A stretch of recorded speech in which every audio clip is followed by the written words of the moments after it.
coffee is poured. Lovely. This is the concentrate iced coffee. So I had like 2 of these the other day and was legitimately like my heart was beating quickly. Yeah, it's speed. Mm-hmm. Do you dilute it? You're supposed to dilute it. I do dilute it, but I did not dilute this enough.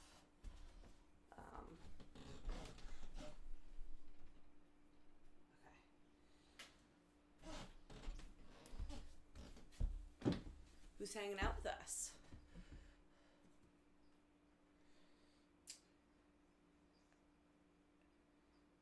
Well, right now it says... Oh, wait. Unavailable. Nobody. Let's see. Live. Okay. Nobody. 3 people watching. Sound off in the chat, people. Hello. You're just gonna sit there? You're just gonna not say hi? Fucking rude. I'm gonna say something. Hello. There's no business like show. Cody. Yes. Cody Allen is a Patreon supporter. Thank you. Thank you very much. Yeah.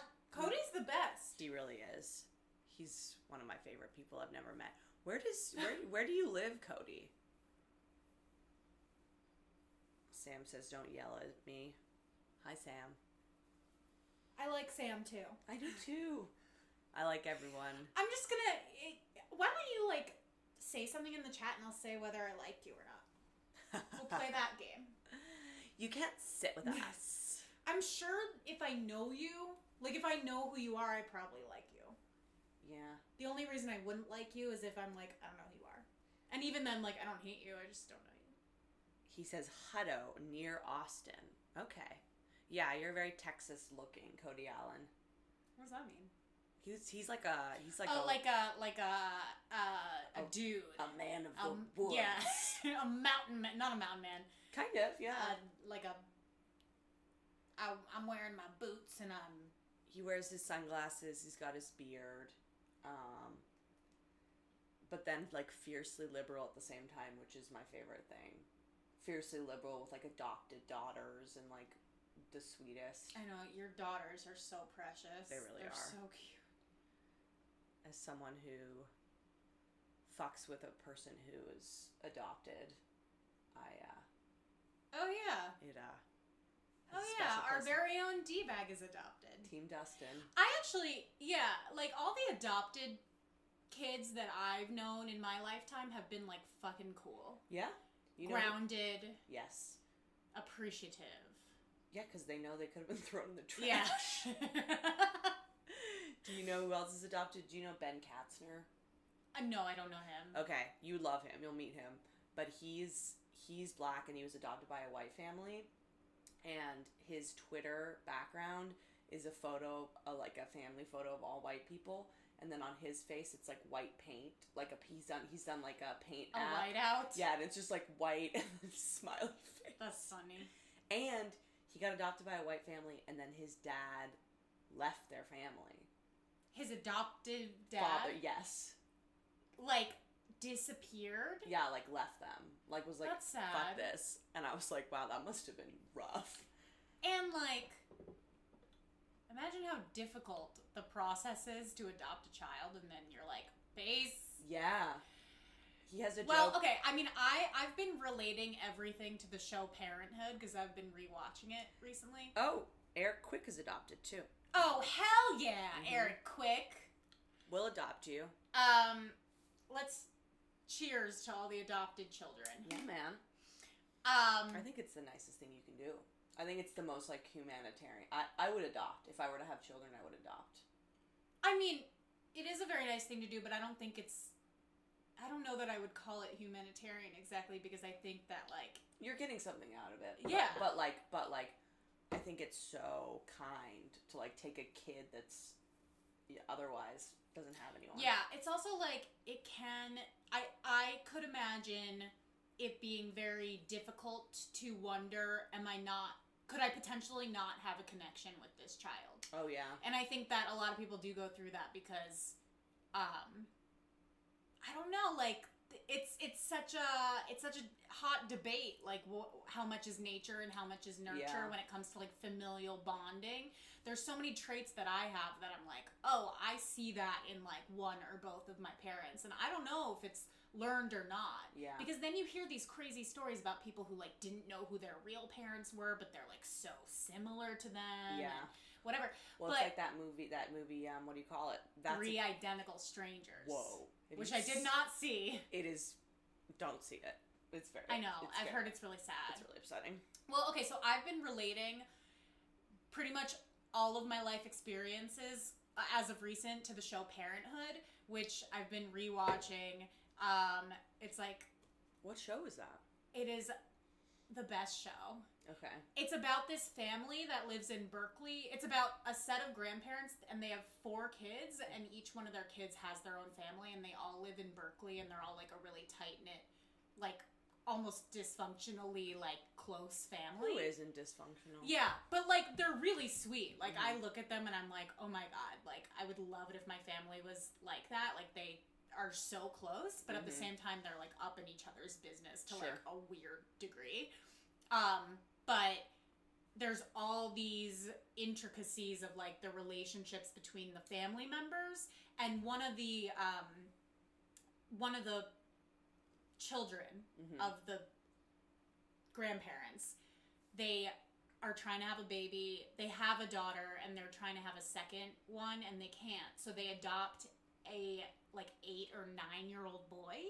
So he's older than the girl that they already have, but like they couldn't have a baby and they couldn't adopt. They like had trouble adopting. So they adopt like a grown boy, and it just shows like the dad immediately like connects to the boy, but the mom like can't connect to the boy, and like she feels like he hates her, and she's like having a really hard time deciding like, do I just like double down and adopt this child and like hope that he... Oh, are they fostering him? No, they're adopting, but like they have to finalize the process. I see. And the dad is like 100% in, and he's like, this is what we need to do to show him that we're like sticking around and we're gonna be there for him, and he's like a part of this family. Yeah. And she's like, yeah, but like he hates me.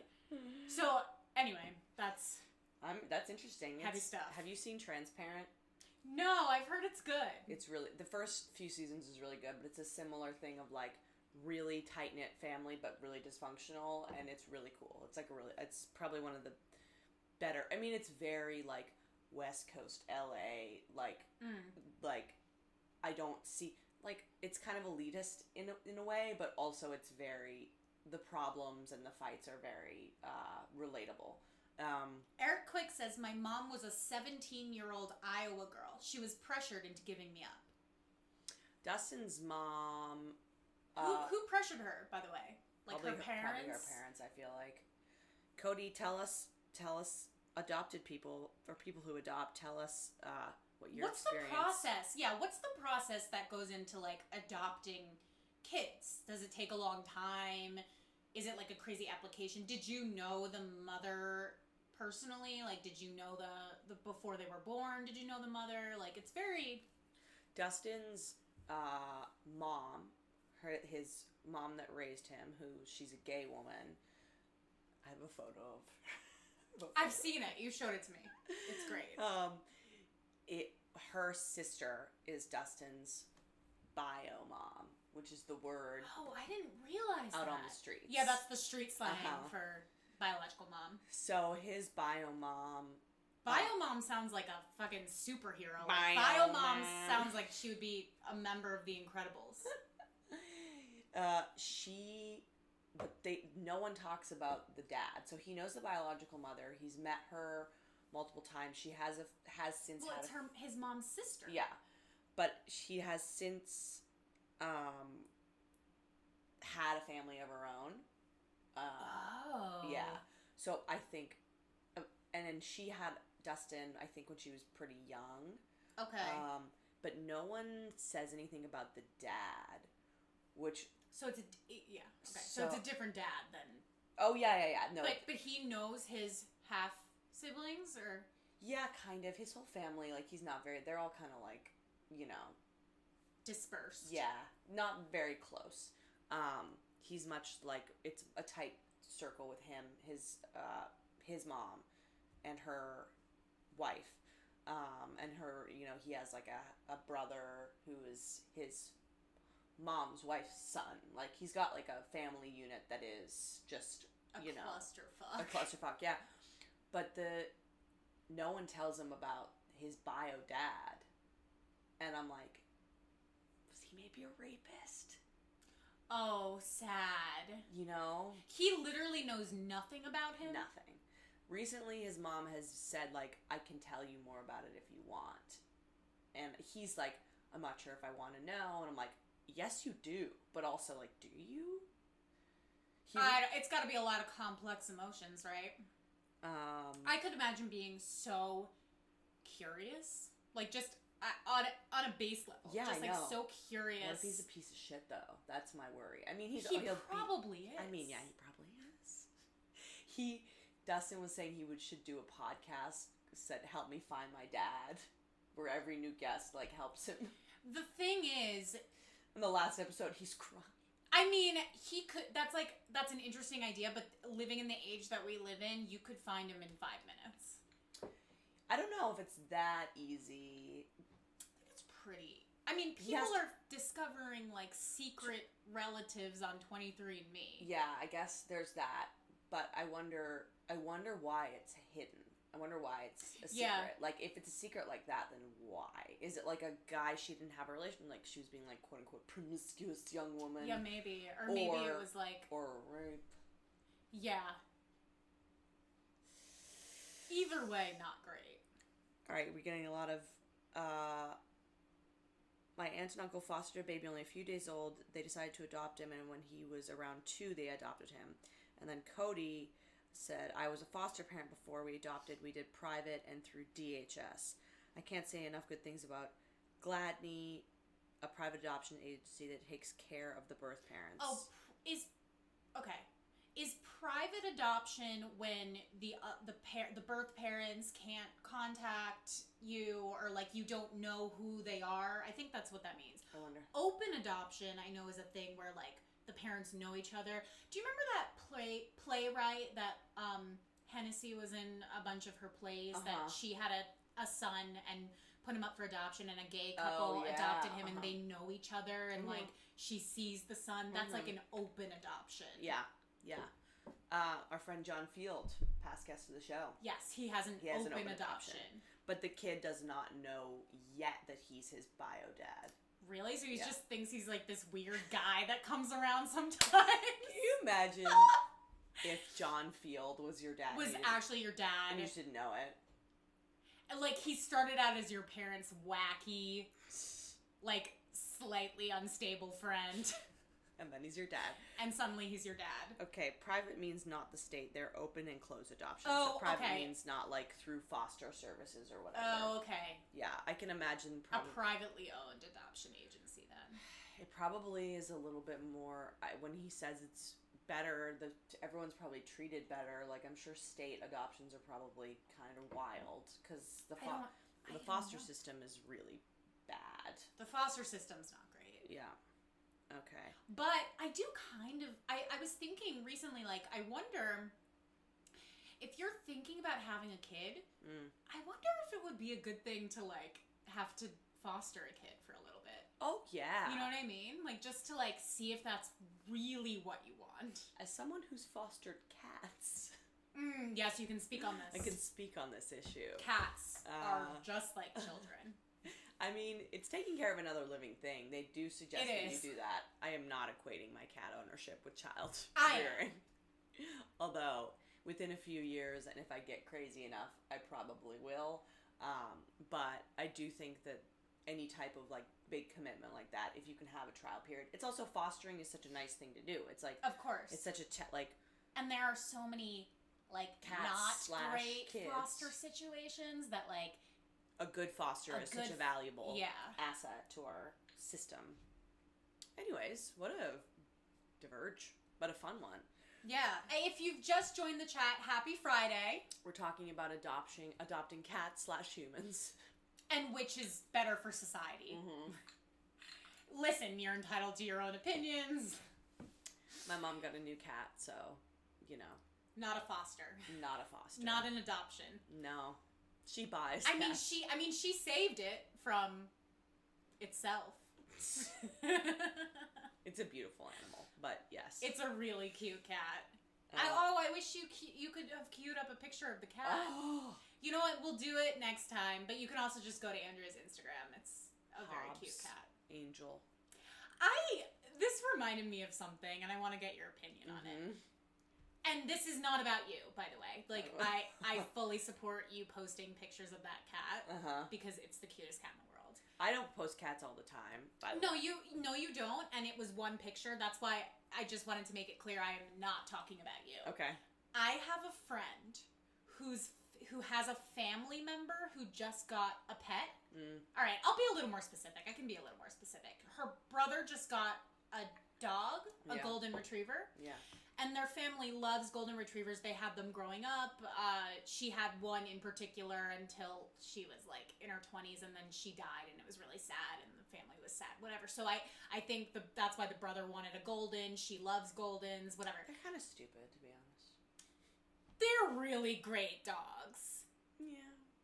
I mean, nice dogs. there are smarter dogs, but like oftentimes smarter dogs are less. No, they're so loyal and sweet. Yeah, and like kind of. you think there are other dogs that I think are way dumber. I actually think golden retrievers are pretty intelligent. I mean, they don't compared to some of the other bigger dogs, they're not as smart. Yeah, like but they're poodles. nicer. Yeah, they're poodles nice. can have bad temperaments. Like, I love poodles. I don't dislike them. I really don't dislike any dogs. I think any dog can be a good dog. Yeah, I agree. But in general, you get a golden retriever, that thing is gonna love you and like be an awesome pet. Unconditional. Whereas other dogs, it's more of a crapshoot because the smarter you are, the more potentially rebellious you could be. It's the same with humans. Like, the smarter you are, the tougher you're gonna be to deal with, because the dumber you are, the more you go with the flow with everyone. And yeah, people like you, but you're not fucking smart. Yeah. Okay, Mom? Anyway, so her brother just got a golden retriever, and she loves this thing. He's still a puppy. I mean, you know, they're like the cutest puppies ever. Yeah, they are very cute puppies. She's been posting this dog on her Instagram every fucking day. It's another picture as if this dog is her dog. And it's starting to get a little bit annoying because it's like, oh, you know, the nature of the posts are like, we gotta wrap up soon. Okay. Are like, happy Valentine's Day from like every single holiday. Yeah. Or oh, happy like 6-month half birthday to my precious, and it's not her dog. Question: does this person have a lot going on in their lives? Prob not. So, there's your answer. You know what I mean? Yeah. I think if you have if I have a pretty busy and intense life, I would say. Yeah. If I was posting someone else's pet every single day, you'd be like, what the fuck? You know? But her social media reflects her life. And that's probably the most exciting thing that's happening in her life. You know? But true or false, it's like, it's weird. It's a weird thing to do. It's very weird. Yeah, no. It's kind of like if I was posting pictures of my sister's son every fucking day. If I did it once a month, that would be more normal because he's related to you. You know. You think that would be more normal? Yeah. I still think that would be weird though. Yeah, but he's related to you. He's like your. That's true. He's your nephew. You know? That's true. Yeah. He's also like my best friend. This really has gotten under. You've brought up this dog posting thing on like multiple occasions. It pops up in my it pops up in my feed every fucking day. You should mute her. I should mute her. Yeah. I actually might have done it already. I mute people. Piece of life advice: if there are people in your feed who you like as people but are annoying on social media, mute them. And like I muted hundreds of comedians because I'm like, I'm happy that you're achieving your goals and I post my achievements too, but it's like not fun or healthy to just look at everyone succeeding all the time. And also there's like some people like that who are like from my hometown who I'm like, you're basic and your content bores me. I don't want to unfollow because I like you, but no one gives a shit about your baby. Sorry. Yeah. I mean, but people should also know that. Like, people should understand, and I think a lot of times people do understand until it's their baby, that nobody wants to see your baby. Yeah, totally. Everybody thinks that people want to see their baby. Yeah. Meanwhile, they don't want to see anybody else's baby. Whenever a parent comes into the room, I'm like, show me the picture. I like ask them. So I'm like, I know you want to show it to me. Yeah. I do want to see it, but like, they're like dying. Their hands like on their phone, trigger ready, and I'm like, just bring it out. But like, also, at least now you're feigning interest. Like now, or at least now they don't think you're feigning interest, even though you are, because you asked. But I know they will. Yeah, because I'm an empathic person, and I want to fulfill their needs. Okay, we do have one advice question. Do we want to? Also, quick few things. Sam says my hash brown is a lab mix with a husky. And ooh, sexy. I will say the dog that gets me wettest is huskies. I love huskies. They're big, they're smart. I also love German shepherds. Yeah, German shepherds I like a lot. But those dogs, I'm telling you, they don't have great temperaments. I know, I love it. I know a golden retriever is like guaranteed gonna be a great time all the time. I like a dog with a little bit more difficult personality, but that's kind of how I like my people too.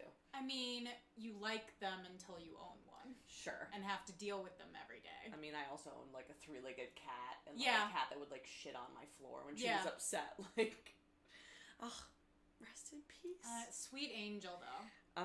Someone also said Hobbs looks like he's living his best life. So someone posted, I posted a photo of Hobbs sleeping on my social media. Just one. And this was something that my mom sent me. And I was like, I hope no one thinks, because it's like, it's in my mom's house. And then someone commented like, do you live in a mansion? And I was like, no. This is my mom's house. And this is my mom's that's funny. Gorgeous cat. I'm just here. Yeah. Like a wacky aunt. Yeah, what if you randomly like lived in upstate New York and just lived in a mansion and commuted here every day and nobody knew? Life would be kind of cool. All right, let's do this. Okay, this one is pretty simple. Hey, Hot Messes, loving the live stream on Friday. Thank you. Such a fire emoji way to start the weekend. Fire. Wondering if maybe you can give some tips for how to deal with everyday anxiety. Mm-hmm. Sometimes I feel like the little alone time I have, I'm just stressing out nonstop about things that don't matter. Thanks, T. Therapy.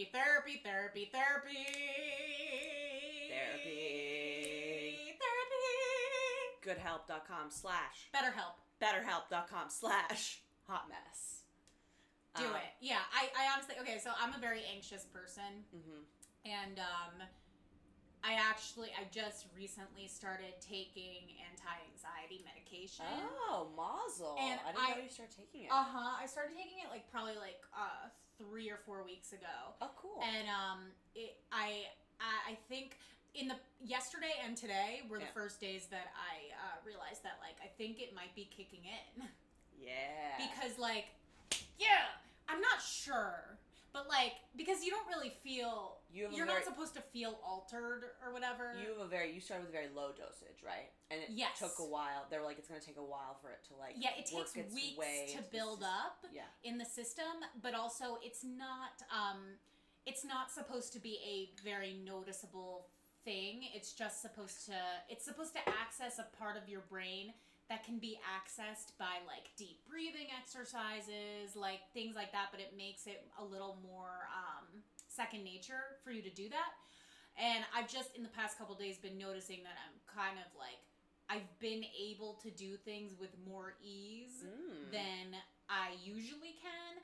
And I don't know, it could also be psychosomatic, but I'm not sure. So who knows?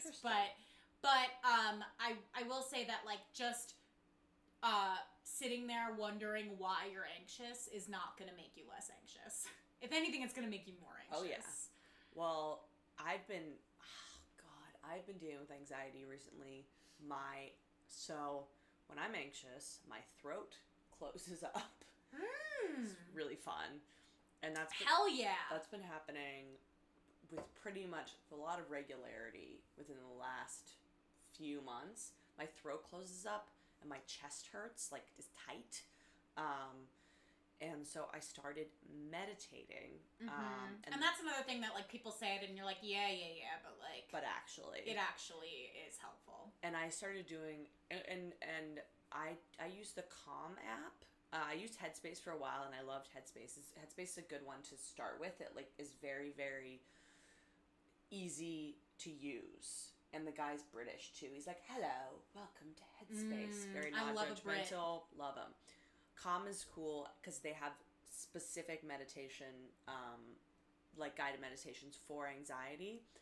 And one of them that I did the other day, that is really, ironically, it's on your phone, but that like gave me some interesting perspective and has been stuck in my head is, it was like they were telling this like fable or whatever about like putting your emotions on things, and basically like every story, this was like a story, it was like an old school whatever, it was like a guy gets a horse and everyone, like a fable. Yeah, it's like a guy gets a horse and everyone's like, oh, that's great, and he goes like, we'll see, and then like the horse runs away and everyone's like, oh, that's horrible, and he's like, we'll see, and then the horse comes back and he's brought 3 other wild horses with him, and everyone's like, well, you have more horses, that's great, and he's like, we'll see, and then his son rides one of the wild horses and breaks his leg, and they're like, oh, that's horrible, and he's like, we'll see, and then an army, like there's a draft, and the people come to the farmer's house to draft the son, but they see that he's injured, and so they don't take him. So they're like, oh, that's great. And he's like, we'll see. Basically, the point of it is that, like, if you assign negative or positive emotions or, like, get wrapped up on the outcomes of things every step of the way, you're not doing yourself any favors. Just, like, allow it to be what it'll be and try not to trip too far into the future about it, about what it means, because you really don't know what things mean. Like, a friend of mine was having trouble the other day. She was like, she's graduating a therapy program. She doesn't have a job lined up. She's like, I feel like a loser. And I was like, I remember the time in my life that I felt like the biggest loser was when I was like living with those people, these fashion people in New York, and I had a job that I wasn't being paid very well, and then I lost all my friends because I was like a drunk, and during that time I was like, this is the worst thing ever. In retrospect, it pushed me to do stand-up because I didn't have anybody around. Right. It pushed me to find new friends. Like, I met you shortly after that, and then light of my life, and then like better people. You know, I think anxiety is a lot about trying to control and figure out what everything means and like assign emotion onto things, when it's like just stepping back and being like, who knows, is the better way to be. It's really hard to do that. Of course, so much easier said than done. Yeah, but it's a good point that like all these things, every time something bad happens, quote unquote bad, something good will come of it, and vice versa. And sometimes things you think you want are not actually the things that you need. Yes. And also, like, practical uses of meditation and mindfulness. Like, you might think, I think you have a very concrete, or people, I did at least, have a very concrete idea of what meditation is. I would always think of, like, somebody sitting on the floor, like, doing one of these, like being perfectly centered, and I lie in bed when humming a few ohms. You could lie in bed when you do it. You could practice, like, my therapist did this mindfulness exercise with me. I wake up and my mind starts racing and I have trouble going back to sleep. Mm-hmm. My therapist did this thing where like you tense different parts of your body and then slowly release, like to kind of like come into your body, and then like you say goodnight to like each part, and then up to your face and like tense up and de-tense, and like Yeah. there are things like that you can do that are very like that don't really involve like, okay, I need to focus on my breathing and nothing else. That because that's hard to do, especially if you've never done it. Also, going for walks without music or anything to distract you, and just kind of like tuning into the sounds you hear, the feeling of the street beneath your feet. What do you smell? What do you feel? What's the temperature like? Like things like that. Those are all mindfulness techniques. It'll kick you into the present. Exactly. It like brings you into your body, and it makes you feel more like, okay, like it's okay. Like there are all these external things, but I'm still like, I'm at home in my body. Well, yeah, during my ACOA meeting tonight, or a few days ago, they're talking about how when we are anxious or we're experiencing fear or panic, we disconnect from ourselves. Like we do our like coping mechanism, like we clean, we like do whatever, you know, I'm like, some of us we clean. Some of us, you drink, you do whatever your behaviors are that have been your coping mechanism, you like launch into that, and that's, you gotta try to do the opposite. You need to like do things that ground you into your own reality, and you like listen to yourself as much as possible, because once you're disconnected, you're just gonna spin forever. And meditation was saying I've literally getting Indian style in my apartment. Was saying? We have a username. We have a user in there named Meditation. Someone was saying about meditation. I always feel like I'm struggling to breathe when I'm anxious. I can't figure out meditation. Yeah, I'm telling you, like, I used to stress out about that too. Me too. And it's not, I said to my therapist, I was like, I don't really meditate, but sometimes I put on soothing music and I just like close my eyes and try to relax. And she's like, that's meditation. Yeah. Don't think of it like this thing you have to learn. You'll just naturally get better at. It's like anything. Just like do it for a few minutes. But the guided, I mean, if you can, there are free meditation apps, and then Calm and Headspace have trial periods too that you can try, and it will really be like, so even during the trial, they're like, don't worry if your mind wanders off. Like the whole point of it is not to worry. It's just to like wind. Also, if anyone wants to pay us to do a guided meditation for you, that can be arranged. Hey, motherfuckers. Or ASMR. I could do it. Yeah. I swear I could. Seriously. All right. Want to do our hot mess moment of the weeks? Yes. You go first. So, my hot mess moment of the week, speaking of my ACOA group, was I have been traveling extensively, and also during our episode with Lauren Petrie, that episode was an hour and 15 minutes long when it came out. In reality, that took 2.15 hours. We had to edit it down because there was just a lot. So I missed my ACOA meeting. So I hadn't gone in like over a month at least, and I haven't been talking to my therapist, and I've been having the throat tighten, and I've just been like it's been building up. So I cried in my meeting. Oh. Which is rare. I'm sure that wasn't the first time, though. No. I cried a lot in the beginning meetings. You even came to one with me, and I think, did I cry during that one? Mm-hmm. Sure. So often when you go to like... I'm sure people cry all the time, though. They do. Everyone was crying in this meeting. I set off a cry cycle. Really? Yes. A crimino effect. Because nice. Isn't my best. Sounds like crime. Yeah. Well, I think when one person cries, it like if other people are feeling like they want to share, I like took the embarrassment bullet of crying in front of other people, and now the floodgates are open, maybe. Yeah, and multiple ladies cried. This one young girl, like she barely ever talks, and she said some shit. Yeah. And I was like, I opened up not like intense. Yeah, just like you could see in her face, like people just struggle. So like this one lady who never really shared, and she started crying, and then afterwards I went and talked to her, and she was like, yeah, I have been trying, and I finally just was like, I'm gonna share I don't care what people think about me. You know, I'm just gonna do it. And she was saying some stuff. She was like, really, she's so embarrassed. Like, people are so embarrassed about their lives. Yeah. And I'm like, yeah. you don't have to be, like, no one is gonna hear about this. You know, like... I know, but, like, even saying it out loud and That's what she having said. people, like, watching people's reactions in That's what she real said. time Yeah.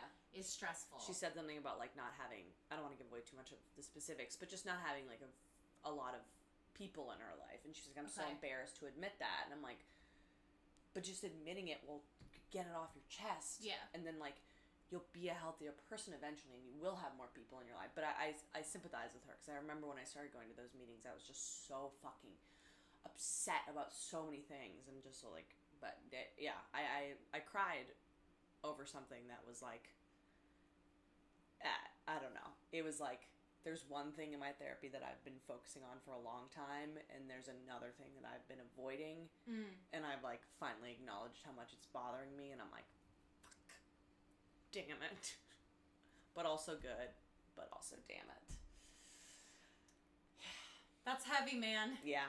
Anyways, so it was good. Just me crying in a mental hospital in Brooklyn on a Wednesday night. It's actually in a mental hospital. Yeah. I mean, no, it's in a real hospital, but it's in the psychiatric wing. Oh, yeah. Right? No, I went to this meeting with her once. That is a mental hospital. It's the whole thing is a mental hospital. Oh, I didn't realize that. The reason why I went to this meeting is because I was taking Emily to, like, show her what it was like, and that was the only one that was, like, available during that time period. So it's fully a coincidence, or is it, that we went there, because it's mostly Orthodox women. So yes. I wouldn't naturally go to that one, but then I loved it because it's so anonymous. Like, I'm not going to see these women out in the world, you know? Yeah. They're so nice. I love them. Yeah. Said... Blaine Fitch said her episode was so awesome. Is there a way to hear the full episode? I was thinking about this. Maybe we can put it out on Patreon. Maybe we could talk about that after we're done streaming. Yeah.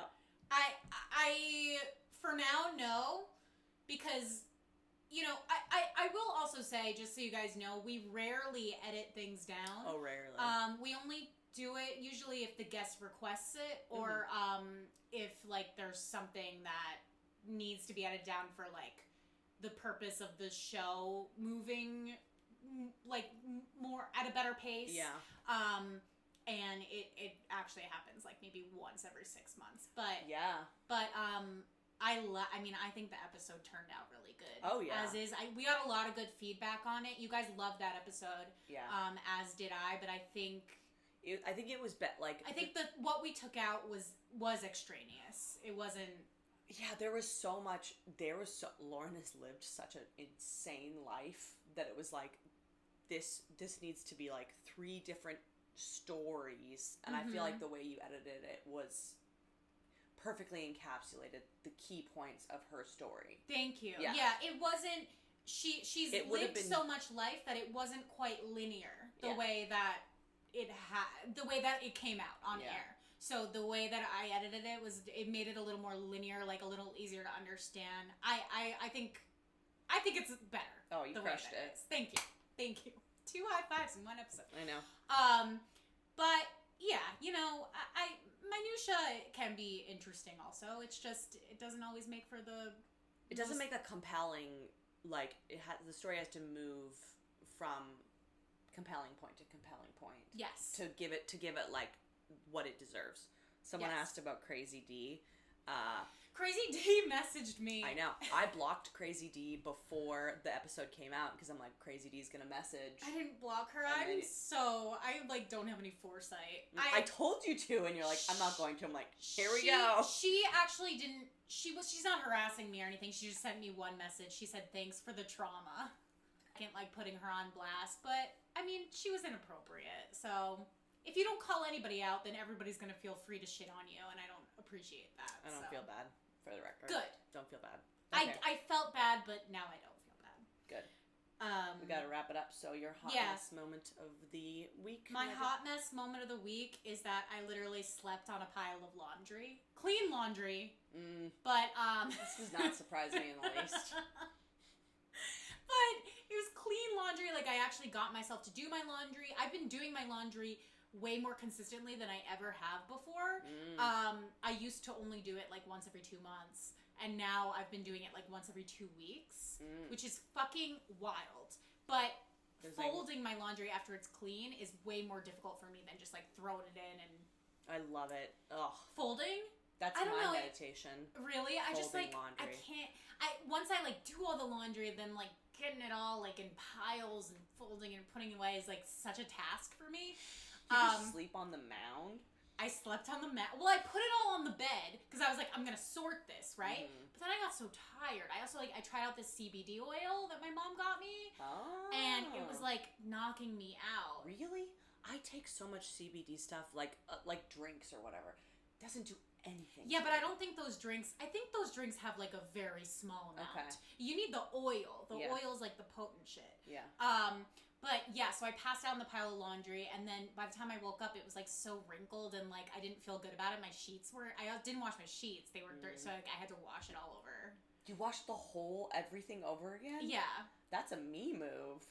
Yeah, it like needed it though, because I was like sleeping in the bed with I put the blanket over. It was just like fucking. You're such a little filth monster. Yeah, I'm a mess. Yeah. A hot mess. Some would say.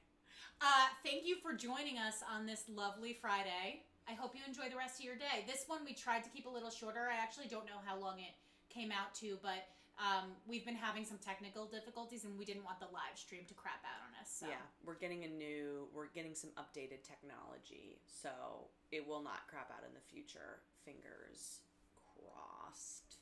Love you guys. Mwah. Have a blessed fucking day. Blessed be.